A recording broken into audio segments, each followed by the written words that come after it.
오늘은 1월 26일 목요일 아침입니다. 추운 날씨가 계속되고 있습니다. 여러분 건강하신지요? 바라기는 하나님으로부터 오는 온기가 저와 여러분의 삶을 덮으실 수 있기를 바랍니다. 또한 주님의 온기로 인해 따뜻해진 우리 인생으로 말미암아 우리 이웃들에게 또 귀한 온기를 흘려보내는 저와 여러분의 삶이 되기를 소망합니다. 오늘 아침도 연주곡을 한 곡 듣고 말씀을 이어가도록 하겠습니다.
오늘 말씀과 동행하는 하루의 본문은 하나님과 아브라함 사이의 언약에 대한 말씀인 15장과 17장 사이에 끼어있는 말씀으로 하갈을 통한 이스마엘의 출생을 둘러싼 인간의 실패를 보여주고 있습니다.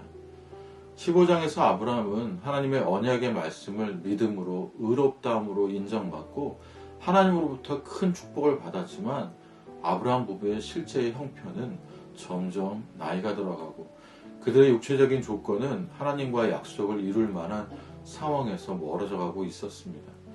그래서 조급해진 아브라함과 사레는 하나님의 약속을 자신들의 지혜로 성취하려고 합니다.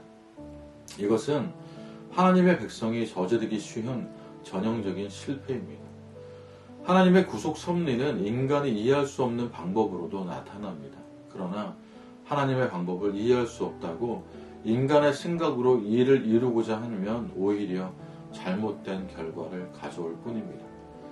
그래서 오늘 본문은 하나님의 약속을 온전히 믿지 못하고 인간의 방법으로 자신의 생각으로 후손을 이으려고 한 아브라함의 사건을 기록하고 있습니다. 어리석은 인간의 계획이 현재 역사를 살펴보면 얼마나 심각한 불행을 가져오는지 이스마엘의 출현을 통해 우리는 잘 알 수 있습니다. 먼저 1절입니다. 아브라함의 아내 사레는 출산하지 못하였고 그에게 한 여종이 있으니 애굽 사람이요 이름은 하갈이라. 1절을 보면 아브라함의 아내 사레는 계속 자녀를 낳지 못하자 그녀 나름대로의 방책을 간구합니다. 그녀는 아브라함의 아내였고 그런데 자녀가 없고 그런데 마침 자신에게는 건강한 여종이 있고 그 여종을 통해 자신의 문제를 해결하고자 결심합니다.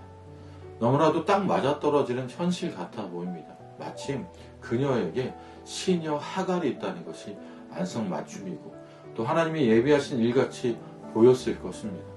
그러나 이러한 자의적인 해석은 불행의 씨앗이 됩니다. 이러한 아브라함과 사라의 실패가 우리에게 가르침을 줍니다. 먼저는 우리 앞에 놓인 문제들을 해결해 나갈 때 합리적이라고 다 그것이 하나님의 뜻은 아니라는 것입니다. 가끔은 미련해 보이고 우둔해 보여도 참고 인내하며 하나님의 시간을 기다려야 할 때도 있다는 것입니다. 저와 여러분도 하나님의 일을 할 때에 미련할 만큼 무직함을 요구하실 때도 많이 있음을 경험하게 됩니다. 또 한편으로는 사레의 이와 같은 결정은 자녀가 없는 아내가 남편에게 첩을 권하는 당시의 관행을 따른 것입니다. 그렇기 때문에 사레에게 믿음이 없다고 무조건 나무랄 수는 없는 것입니다. 당시에는 이것이 아내의 의무이자 권리였습니다. 그리고 첩을 통해 얻은 아들은 남편의 상속자가 될 뿐만 아니라 아내의 이름으로 입양되었습니다. 옛날 우리나라도 그랬지만 아브라함 당시 사회에서는 이 같은 자녀의 문제는 여성이 가정과 사회에서 어떤 지위를 누리느냐를 결정짓는 중요한 요인이었습니다. 그럼에도 불구하고 사라의 잘못은 그녀는 누구보다 무엇보다 하나님을 믿고 신뢰해야 할 믿음의 사람이었기 때문입니다. 다시 본문으로 돌아가서 1절의 말씀을 보면 아브라함의 아내 사레는 출산하지 못하였고 라는 말씀을 통해 아브라함이 하나님의 약속이 성취되기를 기다리는 과정에서 겪은 갈등이 작지 않음을 암시하고 있습니다.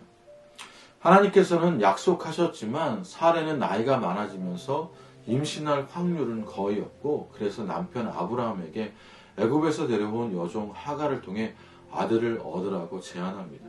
그런데 이러한 제안을 할 수밖에 없는 이유가 2절에 드러납니다. 2절을 보면 사레가 아브라함에게 이르되 여호와께서 내 출산을 허락하지 아니하셨으니 원하건대 내 여종에게 들어가라. 내가 혹 그로 말미암아 자녀를 얻을까 하노라 하매 아브라함이 사레의 말을 들으니라. 사레는 먼저 하나님께서 자신의 출산을 막으셨기 때문이라고 주장합니다. 이 말에는 약속을 지키시지 않는 하나님에 대한 불평과 자기의 생각을 정당화시키려는 의도가 숨겨져 있습니다.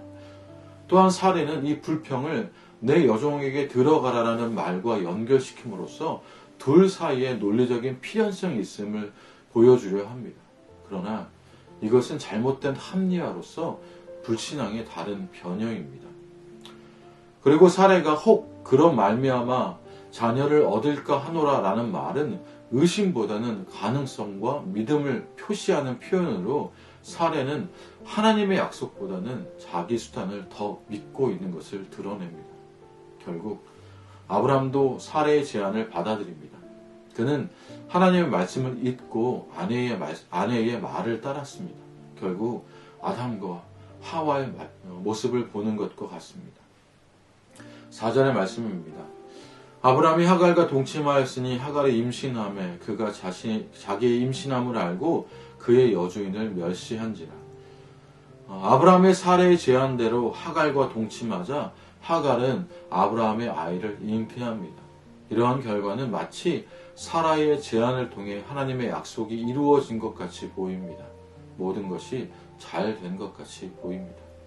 그러나 이것은 문제의 시작이었을 뿐입니다. 임신한 하갈은 오랫동안 아이가 없어 몸부림치는 여주인을 경멸함으로써 가장 민감한 상처를 건드립니다. 이러한 문제는 먼저 처첩간의 갈등으로 시작됩니다. 이러한 갈등이 시작되자 사례는 이 모든 책임이 1차적으로는 자신에게 있는데도 전에 하나님에게 그리고 이제는 아브라함에게 그 책임을 전가합니다.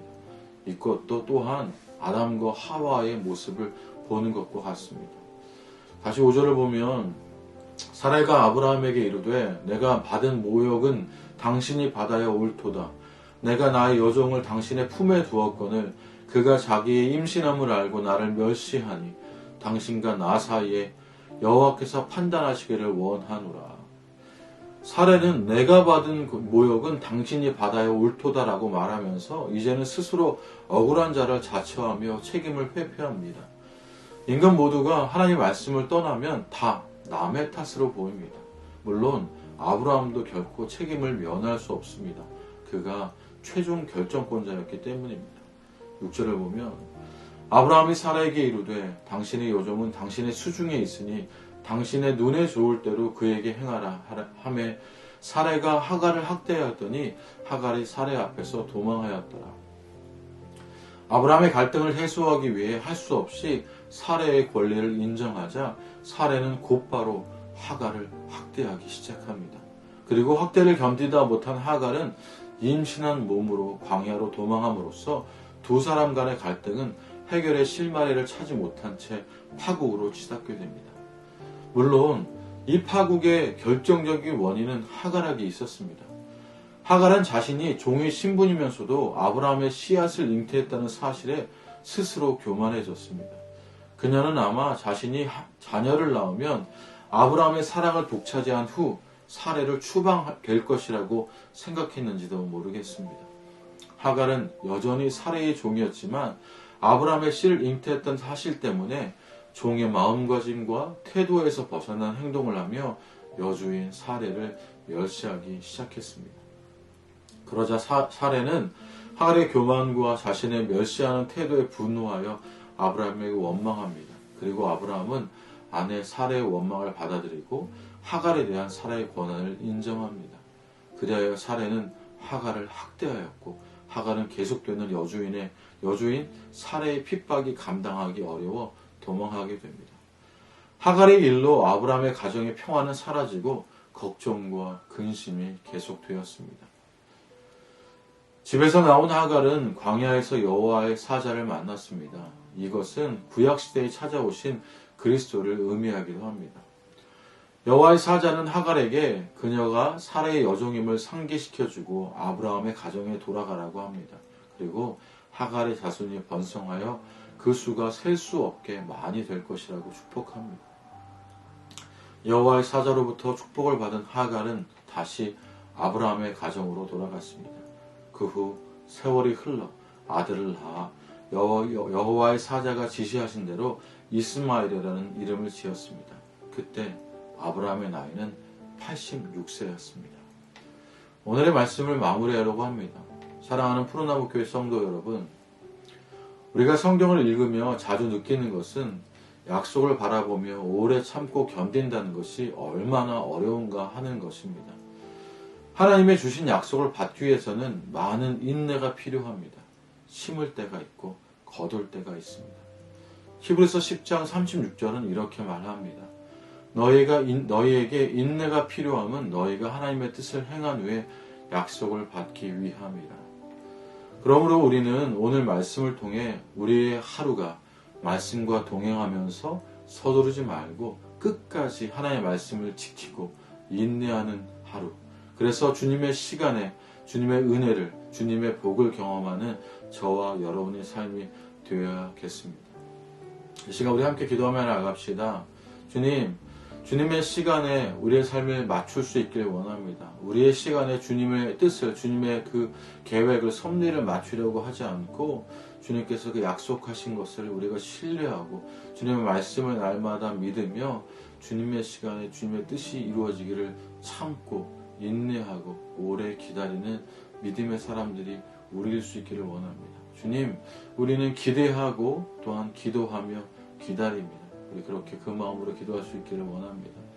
또한 여러분 함께 기도해 주십시오. 우리 다음 세대와 청년 세대를 위해서 기도해 주십시오.